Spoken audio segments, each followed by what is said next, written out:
hâtez-vous doucement, lentement, avec beaucoup de courage. C'est Nicolas Boileau qui le disait en 1674, reprenant bien sûr une pensée, ou plutôt des injonctions de l'empereur Auguste. Aussi, les soldats français installés dans des bases africaines sont en train de déguerpir, pas à la vitesse grand V, mais plutôt à la vitesse grand VV.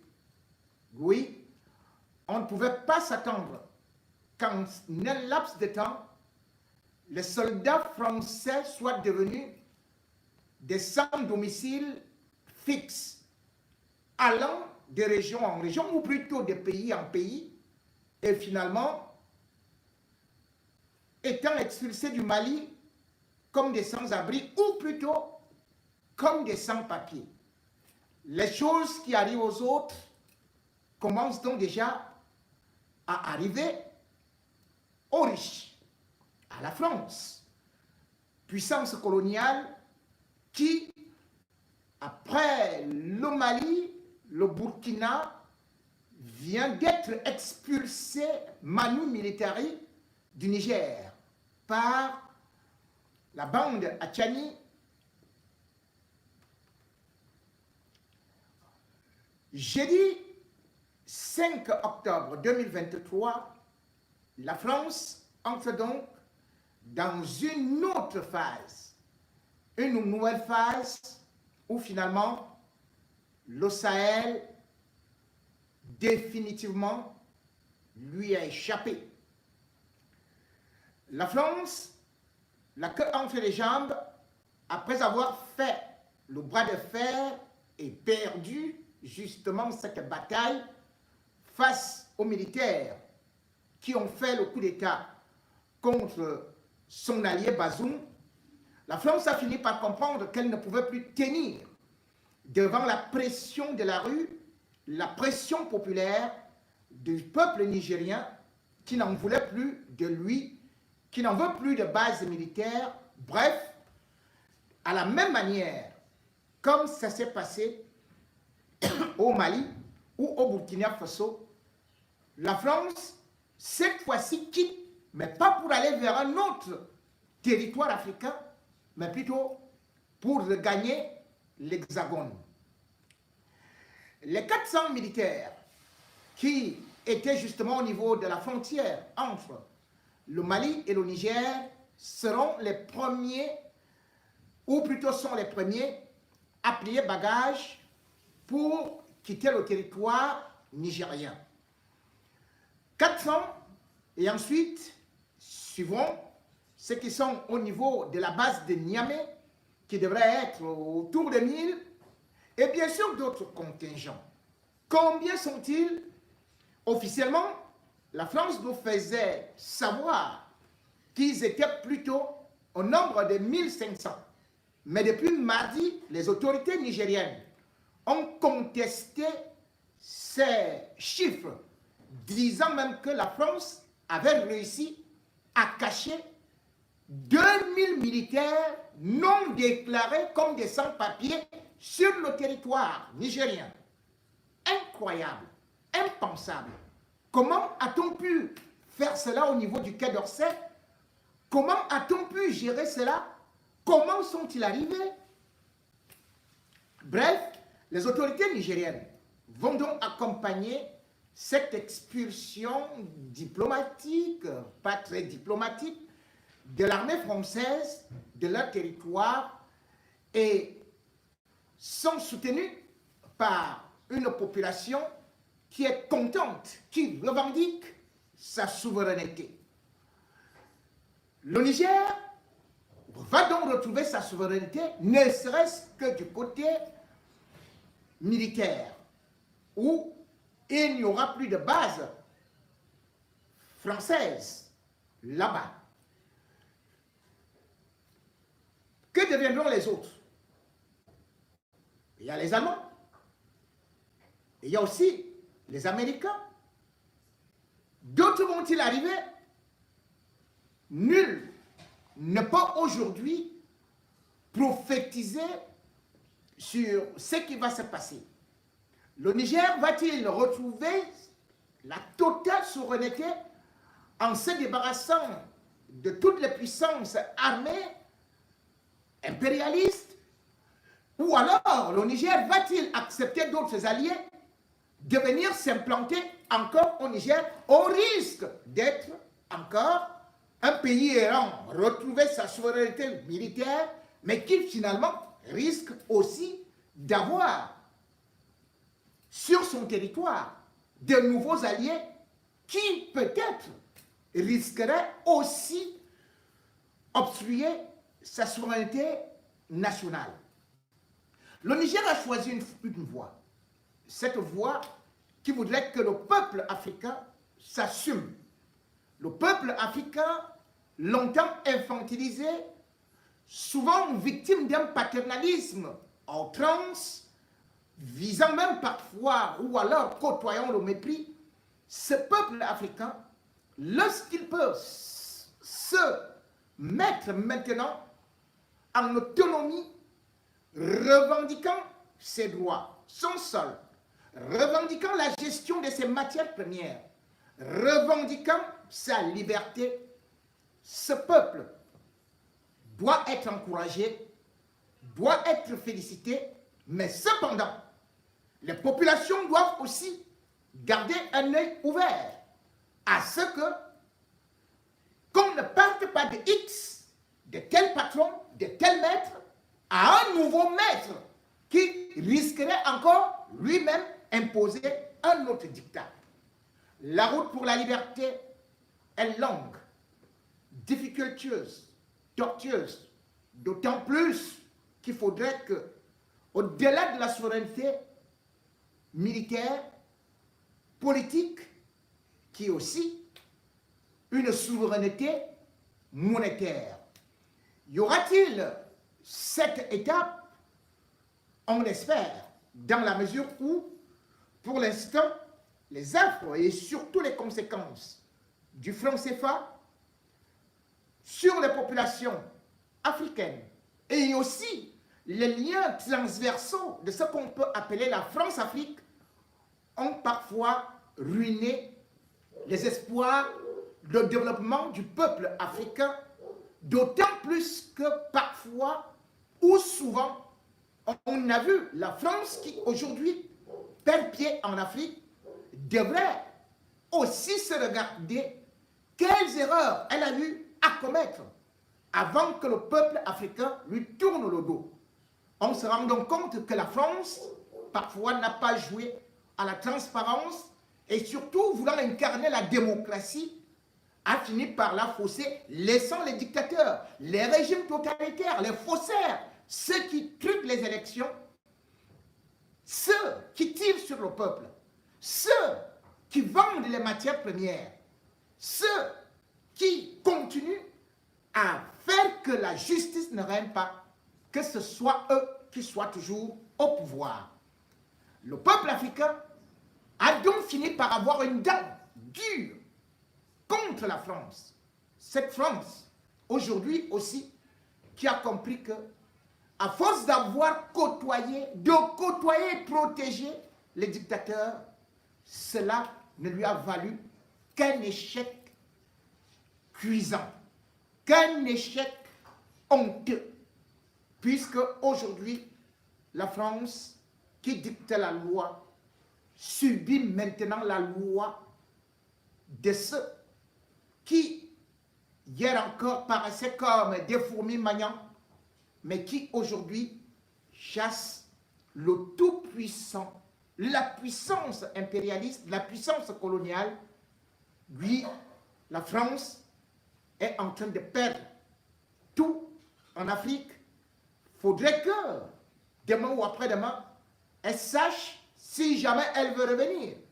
Comment est-ce qu'elle va collaborer, coopérer avec les nouvelles autorités sur le système gagnant-gagnant et surtout ne plus imposer des dictateurs, ceux qui volent des élections, ceux qui tuent le peuple, tirent à boulet rouge et qui bénéficient toujours d'une certaine impunité. La France doit se repenser pendant que l'Afrique va penser ses plaies, va penser à un avenir beaucoup plus radieux et doit aussi se débarrasser de ceux-là qui, longtemps, depuis ce qu'on a parlé, ce qu'on nous a attribué comme indépendance, depuis qu'ils sont installés, ils n'ont fait que voler, appauvrir le continent africain.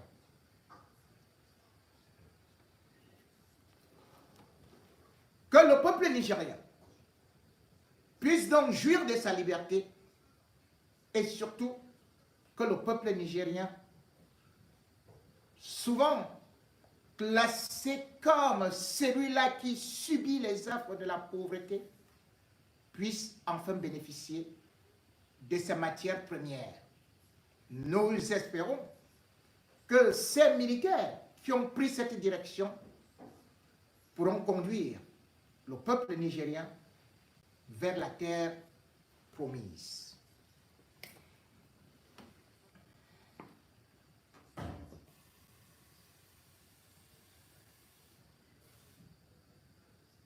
Pour aller vers la terre promise, faut-il prendre l'avion, le bateau? Les Africains parfois sont perdus dans le désert parce qu'ils quittent leur terre, vont se jeter dans la mer.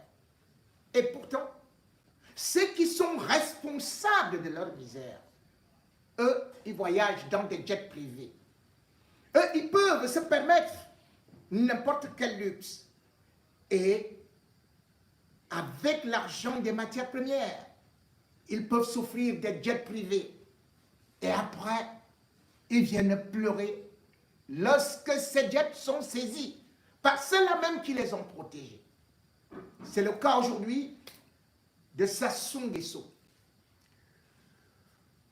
C'est avec stupéfaction que beaucoup ont vu que l'avion, le jet privé du président congolais saisi en France a été vendu à Bordeaux. Vendu à vil prix le 3 octobre 2023. Oui, ce jet privé de Denis Sassou Nguesso a donc été vendu à l'instar de Cédric Ndoumbé qui, pour son match, son combat, en quelques secondes, c'était le chaos. On s'attendait à voir au moins des acquéreurs, plusieurs, qui devaient se battre pour le jet privé d'un chef d'État, Sassou Nguesso. Mais non, ça s'est passé presque exactement, comme je le dis, comme le combat de Cédric Ndoumbé qui a mis KO son adversaire. Ça s'est passé en 15 secondes, chrono. C'était déjà vendu. 7 100 000 euros. Et puis,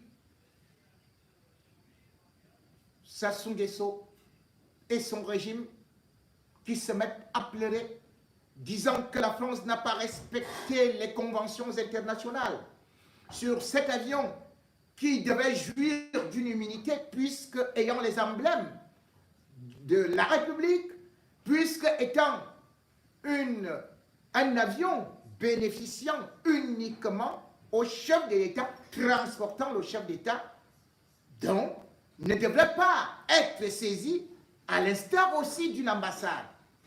Ils ont beau pleurer, mais sauf que l'avion de Sassou Nguesso a été saisi, est déjà vendu à quelqu'un qu'on ne connaît même pas.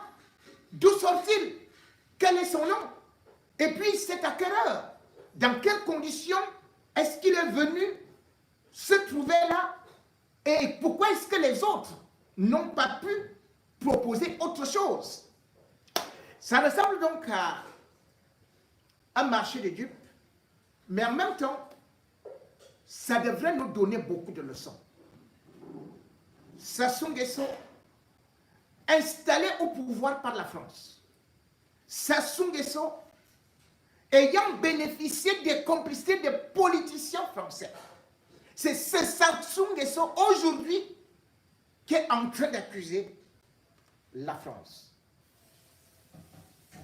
Oui, la justice française a eu à demander en décembre 2022, justement à Bordeaux, que l'avion de Sassou Nguesso qui avait été saisi en 2020 soit vendu.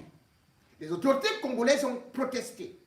Cependant, la Cour d'appel a confirmé la même décision pour que cet avion soit mis en vente à 7 100 000. Et pourtant, ce n'est pas son prix.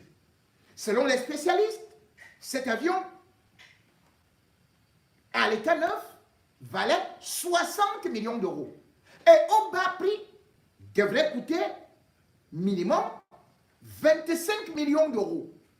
Mais finalement, il n'a coûté que 7 millions d'euros, lui qui n'avait que 1185 kilomètres. C'était donc un avion qui était encore presque neuf.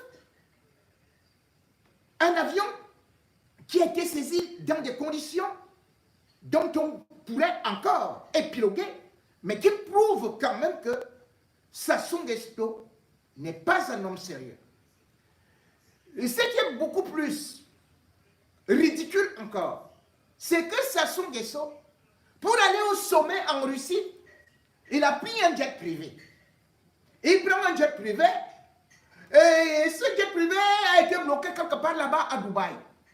Il va se présenter devant Poutine, alors que les autres doivent parler de coopération, alors qu'il doit parler de ce qui doit revenir à son peuple.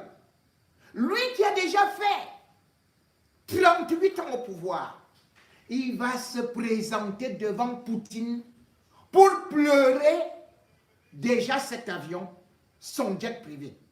Et Poutine le regarde avec un mépris, se demandant, mais celui-ci, il sort d'où?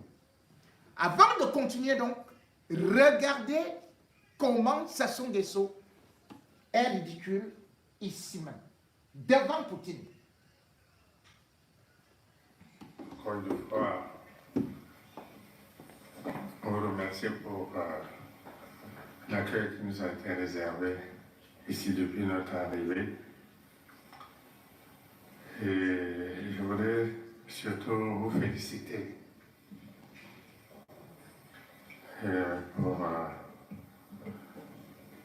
le succès remporté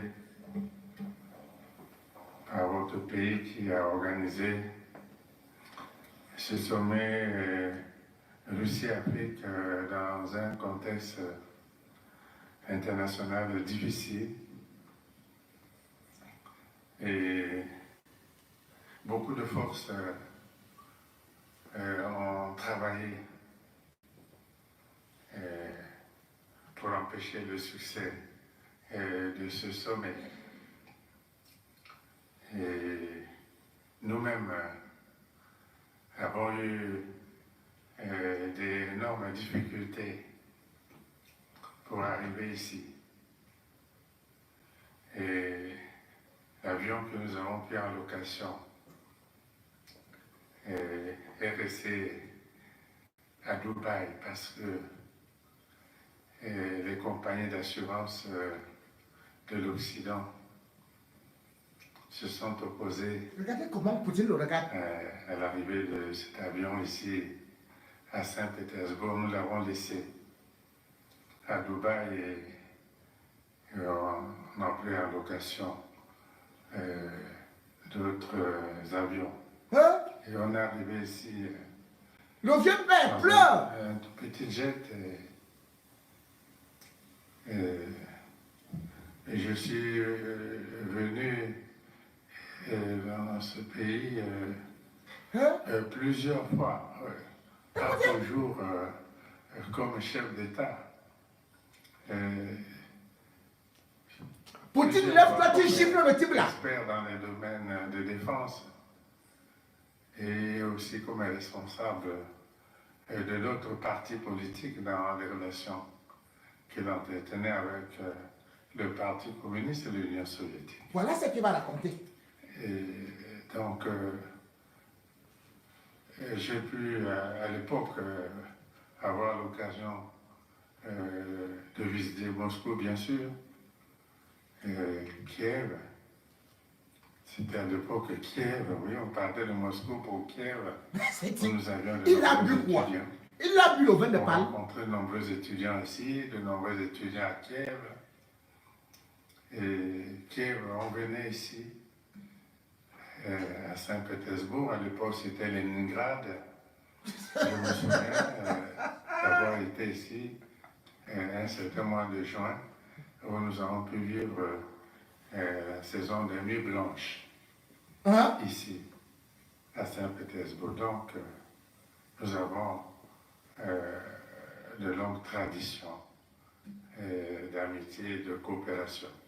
En effet, le ministre Jean-Claude Gakosso, ministre des Affaires étrangères de notre pays, a reçu Madame Bodoni, ambassadrice de France au Congo, pour lui faire part du mécontentement du gouvernement congolais à l'encontre de ce qui s'est passé il y a quelques heures, c'est-à-dire la vente aux enchères par les autorités judiciaires françaises de l'avion présidentiel congolais, donc un avion appartenant à la République du Congo, servant d'avion de commandement du président de la République, portant les armoiries du Congo, le drapeau national, et tout cela n'a pas empêché le juge français de procéder à la saisie puis à la vente aux enchères de cet avion, qui a d'ailleurs été bradé à une somme n'équivalant même pas à sa valeur. Et donc, Madame Bodoni, qui n'a pas été appelée en tant que personne, mais elle représente son État, bien entendu, et nous avons parlé là de relations d'État à État, et le ministre Jean-Claude Gakosso a exprimé au nom du gouvernement congolais ce mécontentement.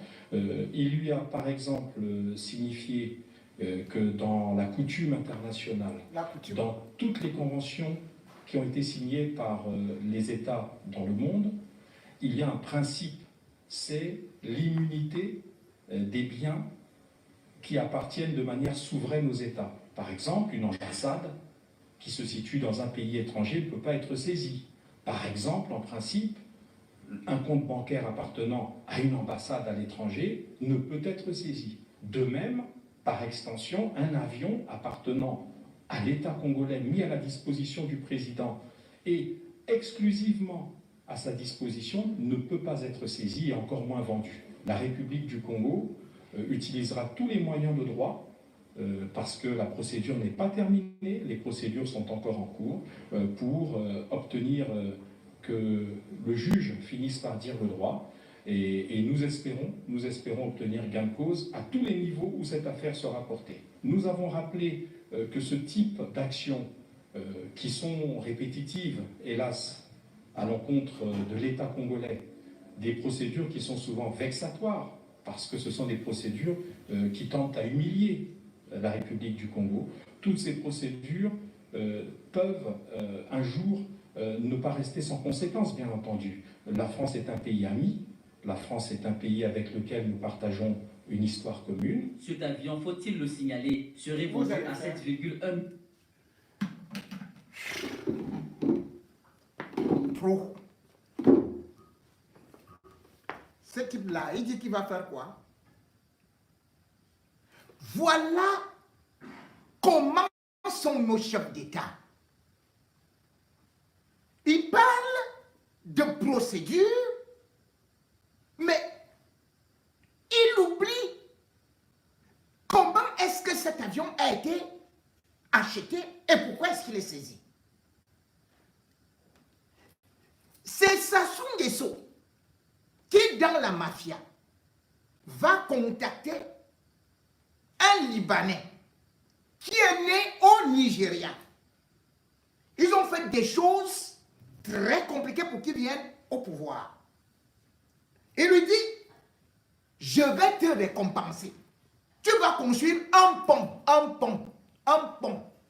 Et tu iras aussi faire quelques petits travaux dans mon village.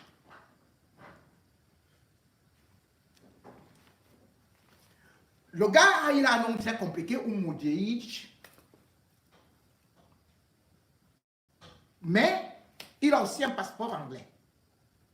C'est comme ça que de 83 à 86, on lui donne nom, ce pont-là, et aller faire quelques petits travaux au village. Tous les marchés, allez, on se partage et tout, et tout, et tout, et tout. C'est chiffré à 100 millions d'euros. 100 millions d'euros. Mais entre-temps, puisque c'est comme ça qu'ils se sont retrouvés dans ce que vous voyez là, les gros, on est dans telle secte, dans telle loge et tout ça, ils vont se gâter là-bas. C'est donc Sassou qui refuse maintenant de payer à son ami qui lui fait le chantage. C'est Sassou qui a monté la société, mais a fait passer la société au nom de son ami. Son ami en question, donc le Libanais, détient la société à 89%. Et pour se parer d'autres éventuels, comment est-ce que je peux dire, escroquerie de Sassou, il s'est dit, ce type, il va calculer quelque chose. Il va voir son ami, John Grosso. John Grosso est un Américain. Il l'introduit donc dans la société. Sassou n'est pas au courant. Parce que Sassou voulait placer ses enfants. Or, le gars, lui, il a introduit John Grosso, un Américain. Et du coup, Sassou perd le contrôle de la société et décide donc de ne pas payer. L'affaire est portée en France, en justice. Et bien sûr, c'est la Chambre de commerce international, quelque chose comme ça, c'est qui va se saisir de cette affaire et va condamner en 2000 l'État congolais à payer les factures. Parce que Sassou lui dit, si mon nom n'est pas là, si le nom de mes enfants ne figure pas, tu ne seras pas payé. Il est donc condamné en 2000, puis en 2013. La dette est à 100 millions. 100 millions. Sassou dit, on va voir ce qu'on va voir. Moi aussi, dans mon pays, je vais te faire ceci et cela. Il va voir la cour de justice là. On dit maintenant, on dissout sa société. Et puis, il nous doit maintenant 700 millions. Le gars, lui, il sait comment est-ce qu'il fonctionne sur l'international. En 2013, l'État du Congo est condamné. Cette fois-ci, la somme s'élève à 675 millions d'euros. Vous voyez comment ça augmente. Sassou repart, il prend les avocats français.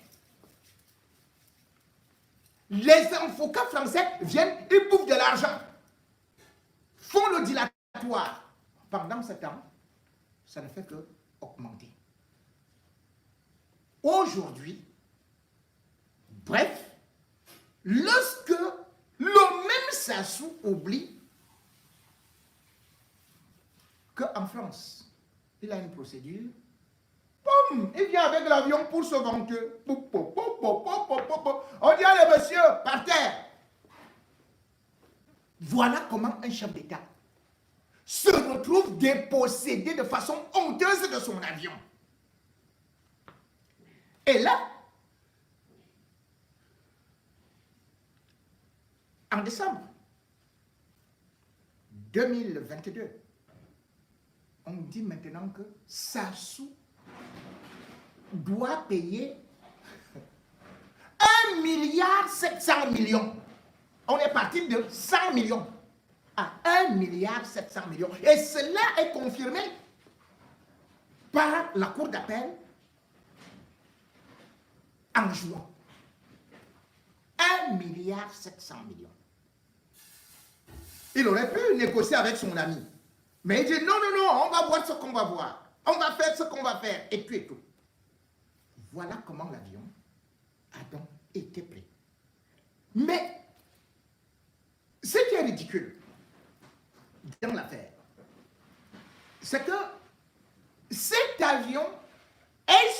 sous-évalué pour lorsqu'il faut le vendre. Il est sous-évalué. Cela veut dire quoi? Que pour l'instant là, Sassou Nguesso doit encore à ce monsieur-là et à son ami au moins 1,6 milliard et poussière de millions d'euros. 1 milliard. Ça représente combien pour le budget de l'État du Gabon, du Congo? 30%, voire 40%. C'est le pauvre peuple qui va payer ça, qui va subir ça. Parce que Sassou ne prend pas l'argent de ses poches. Cet argent vient de la vente du pétrole du Congo. Et Sassou a fait du pétrole du Congo sa propriété privée en mettant son propre fils, Denis Christelle Sassou Nguesso, qui d'ailleurs, selon ce qui s'est dit, devrait le remplacer comme président, puisque c'est la dynastie. Il a mis sa fille à côté également, qui sert ceci et cela. Le Congo a du pétrole. Comment se peut-il que Sassou Nguesso préfère aller privilégier, alors qu'il n'y a pas de route, aller privilégier un jet privé pour lui seul, 14 places?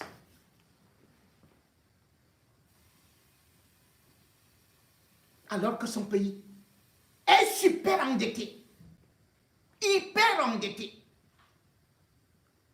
Et ce que vous ne voyez pas derrière, c'est qu'on brandit ça aujourd'hui. Maintenant, que ce soit Sassou Nguesso ou celui qui va le remplacer, il va payer. Puisque je devrais rappeler également que en 2015, justement, la justice française avait déjà ordonné la saisie des comptes, pas seulement de Sassou Nguesso, mais des autorités congolaises. Ce qui signifie qu'ils ont pris 6 millions d'euros, l'argent qui devait revenir à l'ambassade de France, à l'ambassade du Congo en France. Et ils ont déjà saisi ça 2 fois. C'est-à-dire que c'était en juin et en décembre. Nous sommes en 2015. Donc c'est chaque étape. Ils ne feront que saisir, saisir, saisir, saisir. Après, l'avion n'a coûté que 7 millions d'euros. Et on vous dit que bon, c'est lui qui a pris ça. Voilà, il va encore payer quelques frais là chez Dassault à 850 millions. Donc, ça a quand même coûté près de 10 millions et tout ça. Mais tous les spécialistes vous disent que mais ce n'est pas possible qu'un tel avion soit vendu à un si vil prix. Juste parce que on veut que Sassou Nguesso continue à payer. Et ça ne s'arrête pas. Il y a des procédures aux États-Unis. En 2016 déjà. L'épouse de Sassou Nguesso avait eu à être presque interpellée puisqu'on lui avait demandé d'aller se présenter au niveau du tribunal de Columbia, du district de Columbia, pour être jugée pour des biens mal acquis. Et ces biens mal acquis-là font de telle sorte qu'aujourd'hui, non seulement au niveau des États-Unis, que la famille Sassou Nguesso soit poursuivie, et même en France, où justement aussi, on est derrière eux. Sassou Nguesso, c'est combien de biens immobiliers en France? Énormissime.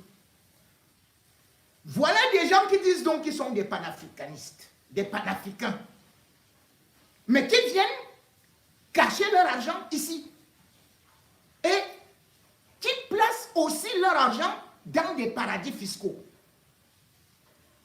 Celui qui était chargé de faire cette transaction, mais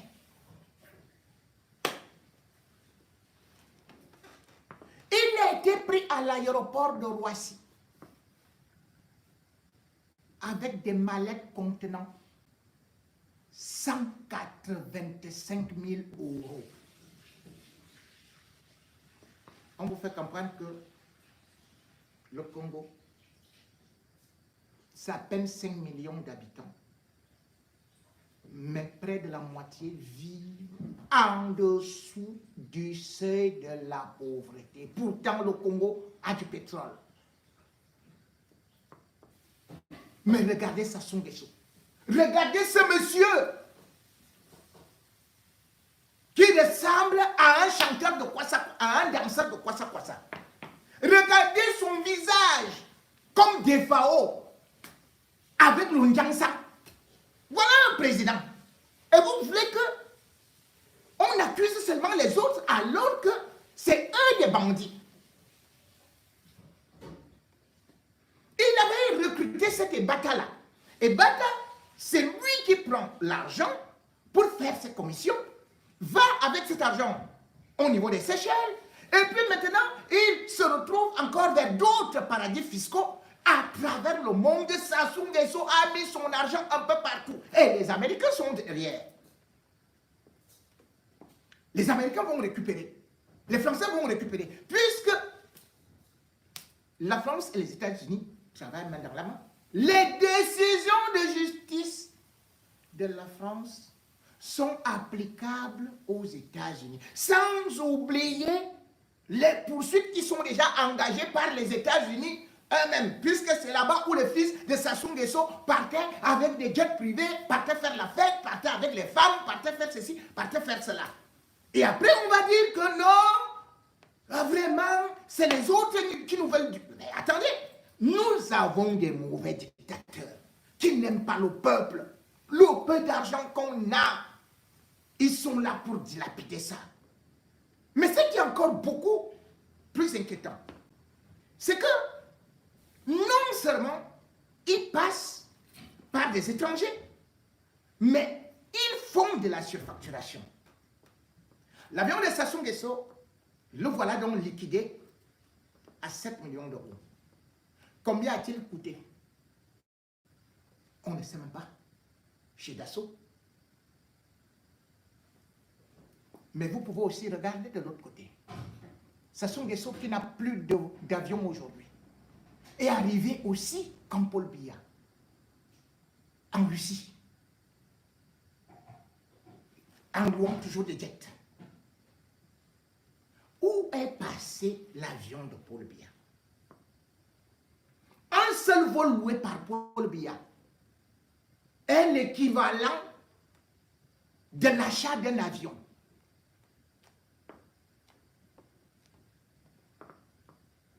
Regardez que l'avion de Sassou Nguesso est vendu à 6 millions. Paul Biya a acheté son avion qui avait 18 ans d'âge, qui chômait quelque part là-bas à Madagascar. On est parti mettre une fausse peinture là-bas. On a baptisé cet avion-là l'Albatros. Cet avion avait failli tuer Paul Biya le 24 avril 2004. Vous connaissez le prix de cet avion-là? Les Inoni Ephraim étaient dedans, Biya dedans, la SNH dedans, y compris Fosso, les... Attends, Mabara. Cet avion est où? Un avion avait 18 ans. 18 ans. Et cet avion, on a sorti des caisses de l'État du Cameroun, la SNH. 45 millions de dollars. On a dit que cet avion-là coûtait 60 millions de dollars. Je vous dis que l'avion de Sassou Nguesso vient d'être acheté. Nous sommes en 2023. C'est-à-dire que regardez le nombre d'années, normalement, ça devrait être plus cher. Il vient d'être acheté à 6 millions, à 7 millions d'euros. Mais l'avion de Paul Biya a coûté 45 millions de dollars. Il n'en volait qu'une seule fois. On ne sait pas là où il est parti, cet avion-là. Ils ont fait un montage alors que le Cameroun était exactement dans la même situation que le Congo. C'est-à-dire que nous étions sous la férule du FMI, de la Banque mondiale, qui nous demandait de faire des économies. Paul Biya a préféré qu'au lieu de faire que le Cameroun fasse des économies, que le Cameroun puisse avoir une économie beaucoup plus saine et que nous puissions... Mais non! Il a privilégié l'escroquerie, un réseau de mafieux où la surfacturation, on entend seulement que oh, tel autre a pris 500 millions, serait-ce que on dit l'autre a pris 1 million et demi de dollars, l'autre a pris 2 millions de dollars. Résultat des courses, même ceux qui étaient en prison, Biya les a libérés tranquillement. Où est parti Yves-Michel Fosso? Yves-Michel Fosso n'était-il pas en prison à cause de cet avion-là? Mais où est parti Inoni Ephraim? N'était-il pas en prison pour... Donc, Biya est parti acheter une brouette volante. Une brouette volante qui ne peut même pas être revendue en pièces détachées. C'est quand vous entendez maintenant le prix d'un avion neuf de Sassou Nguesso que non, en réalité, c'est 60 millions. Et on vous fait dire que Biya, pour refaire la cabine d'un avion qu'on nous présentait neuf, la cabine, seulement la cabine, pour refaire ça, c'était 11 millions. 11 millions pour refaire la cabine de l'avion de Paul Biya. Et quand l'avion là a commencé à faire et à Cham, qui pète, qui est en train de péter. J'ai entendu dire ce n'est pas moi, c'est l'avion qui est en train de péter. Et il dit, descendez avec moi. Voilà Paul Biya. Voilà donc nos dirigeants africains. C'est qu'ils sont des gars méchants, des gars qui sont foncièrement nuisibles à la fortune publique et qui ne pensent qu'à eux. Sassou Nguesso a ouvert des sociétés partout au nom de ses enfants. Biya en a fait autant. Tous les marchés passent par eux. Et là, le réseau de l'aviation est bel et bien là. Quand Biya est arrivé au pouvoir, on avait combien d'avions? La Camer avait combien d'avions? On avait le plus gros porteur, Cameroon Airlines. Même les pièces détachées, le gars là n'a pas été capable de revendre. L'armée de l'air avait combien d'avions? C'est la même chose aujourd'hui. Nous sommes presque au niveau du Congo. Un président qui, le jour où il ne sera pas là, on va dire que Biya n'a même pas laissé un vélo sur le parc automobile de l'État.